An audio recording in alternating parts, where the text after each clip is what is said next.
அந்த ஒவ்வொரு சொல்லுக்கு பின்னாலும் இருக்கும் பொருள் என்ன? அது சொல்லாத செய்திகள் அதிகம்.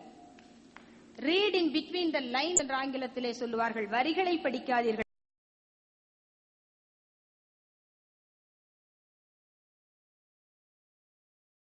விதமான துயரம். நாங்கள் அமைதியை விரும்புகிறோம். ஒரே நேரத்தில் இரண்டு வகையான கேள்வி. ஒருபுறம் நீங்கள் தீவிரவாதி, கைது செய்யப்படலாம். இன்னொரு புறம் நீங்கள் இப்படி பேச்சுவார்த்தைக்கு போவது இத்தனை நாட்களாக போராட்டத்தில் உயிரை விட்ட அந்த வீரர்களுக்கு செய்யும் துரோகமாகாதா? இப்படி போனால் அப்படி, இப்படி போனால் இப்படி. குதிரை முன்னே போனால் கடிக்கும், கழுதை பின்னே போனால் உதைக்கும். இந்த 400 பேரில் எது குதிரை, எது கழுதை என்றெல்லாம் யோசித்து யோசித்து நிதானமாக வந்த அந்த சந்திப்பு இப்படி ஒரு கோபத்தை, ஆவேசத்தை கிளற வேண்டிய அவசியம் இல்லை. நீங்கள் எந்த நிலையில் இருந்து அதை பார்க்க வேண்டும்? ஒரு தாயுள்ளத்துடன் பார்க்க வேண்டாமா? எத்தனை பேர் மக்களை இழந்தவர்கள். எந்த காலத்தில் 80களில் எழுதப்பட்ட கவிதை. ஒரு தாய் சொல்லுகிறாள், தெருப்புழுதியில் உன் உடம்பு. தன் மகனை பார்த்து, தெருப்புழுதியில் உன் உடம்பு, முதுகெல்லாம் இரத்த வெள்ளம், கூடி நிற்கும் சனம் கேட்கும், ஏனாச்சி அழுகிறாய்? அது பதில் சொல்ல நிமிர்வதற்குள் அடுத்த குரல் வருகிறது. பெடியனை தெரியுமா உனக்கு? அருகில் நிற்கும் ராணுவ வீரன் கேட்கிறான். அவன் கையின் துவக்கு வெயிலில் மின்னுகிறது. தெரியாது என்று தலையசைத்தேன். நான் பெற்ற முதல் முத்தை, நான் பெற்ற முதல் முத்தை தெரியாது என்று தலையசைத்தேன். தெருப்புழுதியில் உன் உடம்பு, முதுகெல்லாம் இரத்த வெள்ளம் என்று கதறிய அந்த தாயை நினைத்து பாருங்கள். ஊரை விட்டு ஊர் ஊடி, அவர்களை பொறுத்தவரை பாஸ்போர்ட் குற்றவாளிகள் என்ற பெயர் உண்டு. எத்தனை பாஸ்போர்ட் எடுத்து எங்கு போய் சேர்ந்தார்கள் என்றே அவர்களுக்கு தெரியாது. எப்படி போனார்கள் என்பது யாருக்கும் தெரியாது. இன்னொரு கவிஞன் சொல்லுகிறான், உள்ளங்கைக்குள் உலகம், எல்லாம் கணப்பொழுதில். எவ்வளவு பெரிய பொய் இது! நாம் எங்கெங்கோ போய்விட்டோம். கிரேக்க கடலில் மூழ்கி செத்தவர்கள் எத்தனை பேர்?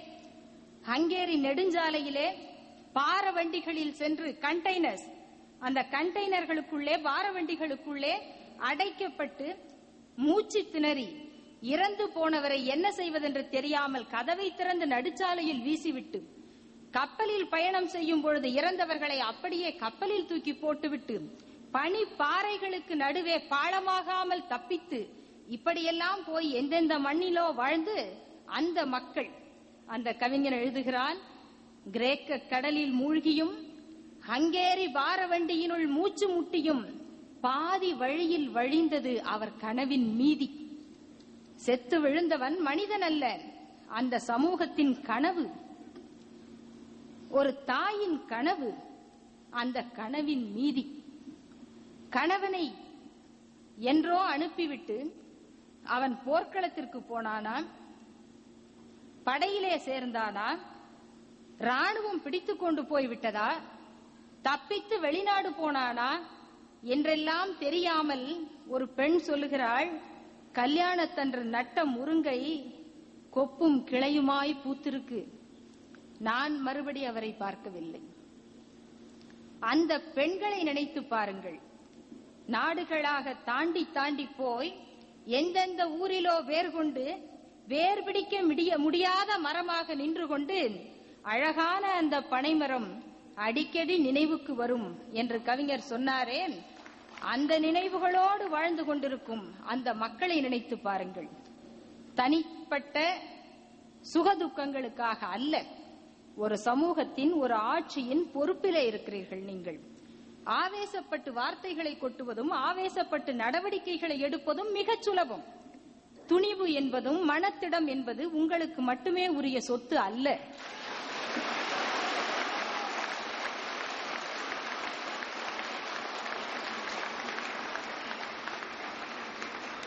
உங்களுடைய வெற்றியை அரசியல் கருத்து மாறுபாடுகள் எல்லாம் கடந்து ஒரு பெண்ணின் திண்ணிய மனத்தின் வெற்றியாக பார்த்து பாராட்டிய தமிழர்கள் ஆயிரக்கணக்கானவர்கள் இருக்கிறார்கள்.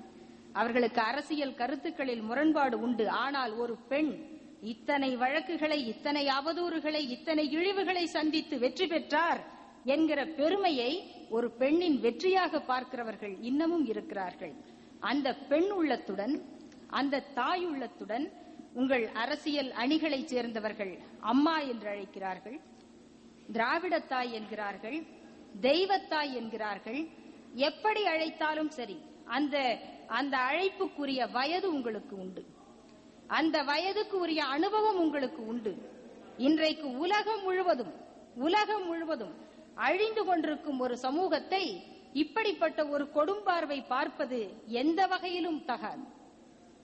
எந்த இடத்தில் நின்று பார்த்தாலும் ஒரு தமிழனாக அல்ல, உலகம் முழுவதும் பார்க்கிற ஒரு மனிதனாக எதை நோக்கி இந்த பயணம் தொடர்கிறது?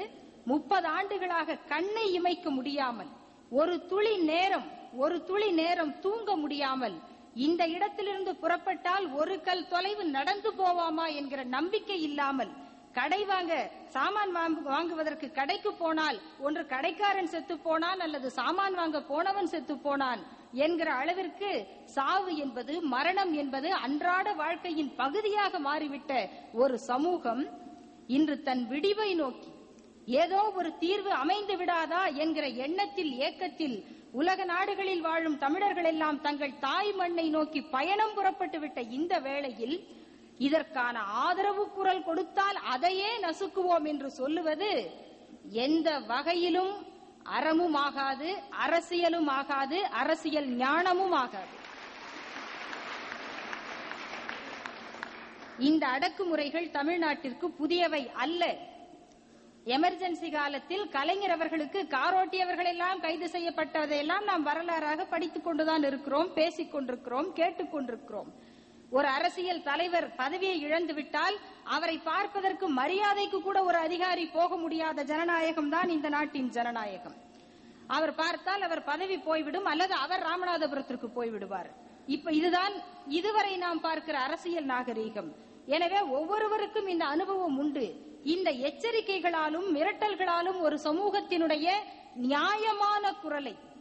நியாயமான குரலை தன்னுடைய இனம் ஒரு விடிவை நோக்கி போகிறது என்கிற உற்சாகத்துடன் நிமிர்ந்து பார்க்கும் அந்த இனத்தினுடைய குரல் வளையை நசுக்கி விடலாம் என்று நினைப்பது எந்த வகையிலும் அறிவுடைமையாகாது.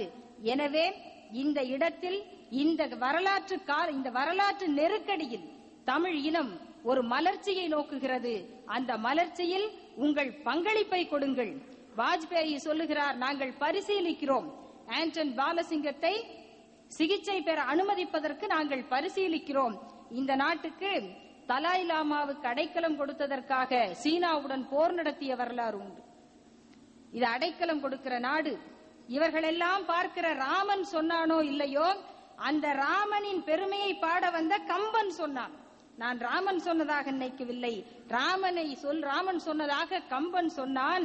உடைந்தவர்க்கு உதவானாயின், உள்ளதொன்று ஈயானாயின், அடைந்தவர்க்கு அருளானாயின், அறம் என்னாம் ஆண்மை என்னாம். நீ பெரிய வீரன் என்பதெல்லாம் இதில் இல்லை. உடைந்தவர்க்கு உதவானாயின், உள்ளதொன்று ஈயானாயின், அடைந்தவர்க்கு அருளானாயின், அறம் என்னாம் ஆண்மை என்னாம். இதையெல்லாம் நீங்கள் படித்திருக்கிறீர்களோ இல்லையோ, நாங்கள் படித்திருக்கிறோம்.